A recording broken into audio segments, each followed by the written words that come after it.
Introduction to Occupational Safety and Health Administration.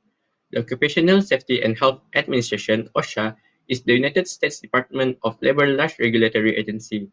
It originally had federal visitorial powers, which is to examine and inspect any workplace. This agency was established by the United States Congress under the Occupational Safety and Health Act (OSH Act), which was signed into law by President Richard M. Nixon on December 29, 1970. OSHA was established with a mission which is to assure the working men and women's working conditions are safe and healthy by setting and enforcing standards and by providing education, training, assistance, and outreach. The Occupational Safety and Health Administration (OSHA) is very important for an organization as it will help to keep the employees at work. The Occupational Safety and Health Administration (OSHA) is also important because it's able to help in protecting any organization from lawsuits or legal ramifications. So, my name is Muhammad Mizatul Shahmi, and I will talk about the key elements of Occupational Safety and Health Administration, which is OSHA. First is standards and development. The creation and enforcement of workplace safety and health standards is one of OSHA's main responsibilities. These regulations include hazard communication, electrical safety, industrial control, personal protective equipment, PPE, and many other work practices and industries. Through a thorough process that includes research, stakeholders' collaboration, and public involvement, OSHA established these standards. So the second one is inspection and enforcement. OSHA inspect workplace to make sure that safety and health regulations are being followed. Inspection, which may be planned or unscheduled, are intended to find potential problems and infraction. OSHA has the power to issue tickets and suggest penalty to the employer if a violation is discovered. Inspection can also be used as a teaching tool by providing employers and workers with the chance to learn about potential hazards and the appropriate safety precautions. And the third one is education and training. This is to raise knowledge of workplace risk and safe practices. The agency provides a number of educational tools such as guidelines, publications, and training programs. The training programs offered by OSHA encompass subjects like danger recognition, emergency preparedness, and the appropriate use of safety equipment. And the fourth one is partnership and outreach. This is to advance workplace safety and health. OSHA collaborates with business owners, labor unions, industry associations, and other parties. To raise awareness and exchange best practices, agencies participate in outreach initiatives such as conferences, workshops, and campaigns. Through initiatives like the Voluntary Protection Program (VPP), which reward business for putting in place successful safety and health management system, OSHA also promote voluntary partnership with employers. And the last one is whistleblower protection.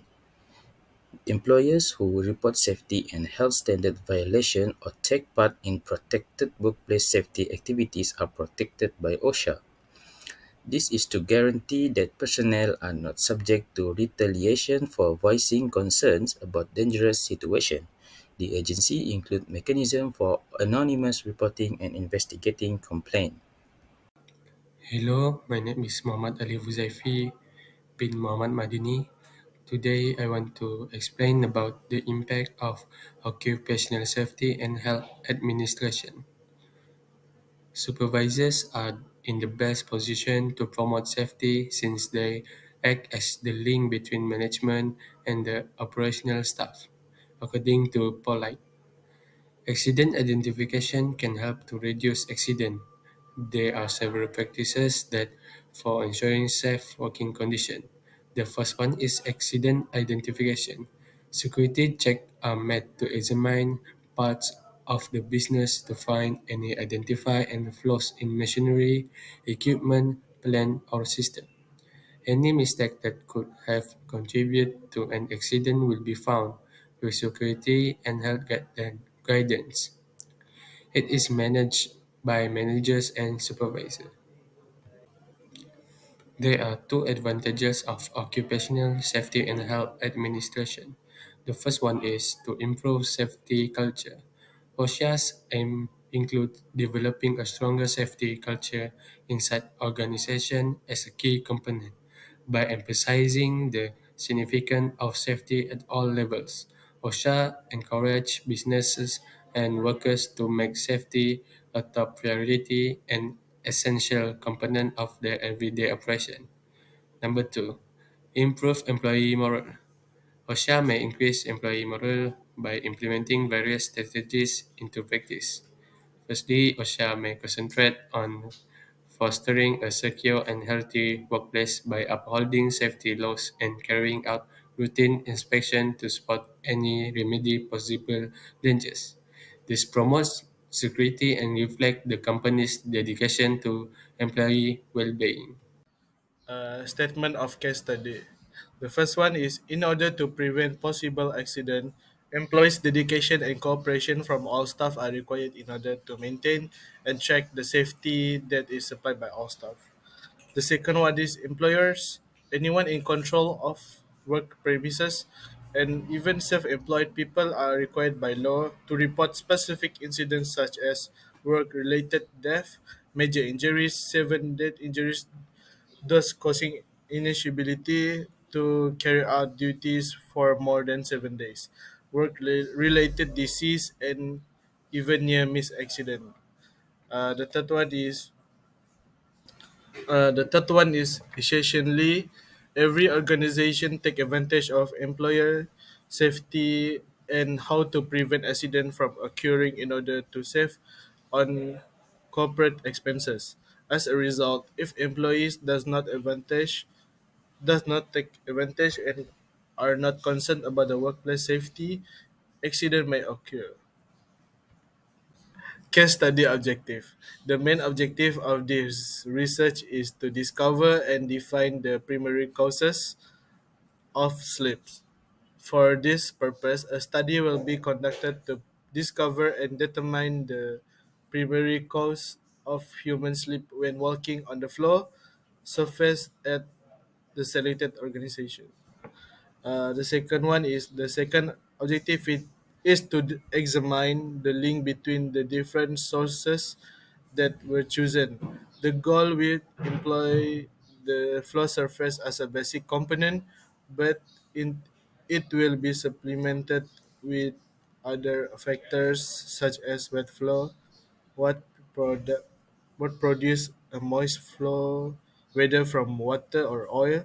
So by combining this additional element with the flow factors, tests will be launched to investigate the link between those components. The third one is to calculate employee losses. This purpose is to investigate the effect and consequence of sleep and falls on employees. If this situation arises, some damage will be occur. Employees should take medical leave, otherwise the manufacturer will lose staff and will have to pay a claim and insurance for injuries. As a result, this goal will focus on the causes of sleeps and falls after they occur. The fourth, the fourth objective is to establish rules for factories to follow in order to decrease slips and falls. After the three objectives have been met, certain regulation and guidelines will be implemented to assist industries in overcoming slip and fall problem. Implementation of occupational safety and health administration and its impact on employee performance in organizations in Malaysia. First one is emphasizes proactive measures to prevent workplace accident and injuries, implementing safety protocols, providing necessary personal protective equipment (PPE), and conducting regular safety training contribute to a safer working environment. As a result, accidents and injuries decrease, leading to reduced absenteeism and improved productivity. Employees who feel safe are more likely to be committed to their task, resulting in increased efficiency and performance. Next is focuses on promoting the health and well-being of employees. This includes addressing physical, mental, and emotional aspects of employee health by implementing wellness programs, ergonomic workstations, and stress management initiatives. Organizations create a supportive environment that fosters employees' well-being. When employees are healthy and balanced, they are better equipped to handle job demands, resulting in increased productivity and job satisfaction. Third one is implementing policies that promote a healthy work-life balance. By implementing policies that promote reasonable working hours, rest breaks, and annual leave entitlements, organizations can reduce work-related stress and fatigue. Employees who have a proper work-life balance are more likely to be focused, refreshed, and energized, leading to improved performance and job satisfaction. Safety and Health Administration (OSHA) acts as an indicator and benchmark of various organizations that will provide excellent OSHA management. Therefore, every employer and product that has personal protective equipment (PPE) should have proper training and awareness of occupational safety and health in order to guarantee the employee's safety to work. This is important for the organization as it will help to keep the employees at work. The Occupational Safety and Health Administration is also important because it is able to protect any organization from lawsuits or legal ramification. The OSHA has a lot of key elements, which are standards development comes first. This includes the creation and enforcement of workplace safety and health standards. Besides that, inspection and enforcement of workplace to make sure that safety and health regulations are being followed. Furthermore, education and training both employees and employers. Last but not least, the whistleblower protection. OSHA has a lot of impact, like several practices of ensuring safe working conditions, whereas running accident identification and accident prevention. The implementation of OSHA require organizations to comply with specific regulations and standards to ensure a safe working environment. To summarize, the Occupational and Health Administration (OSHA) is an important aspect to ensure the safety of the employers and employees, in which will help develop organizations to create a better work environment.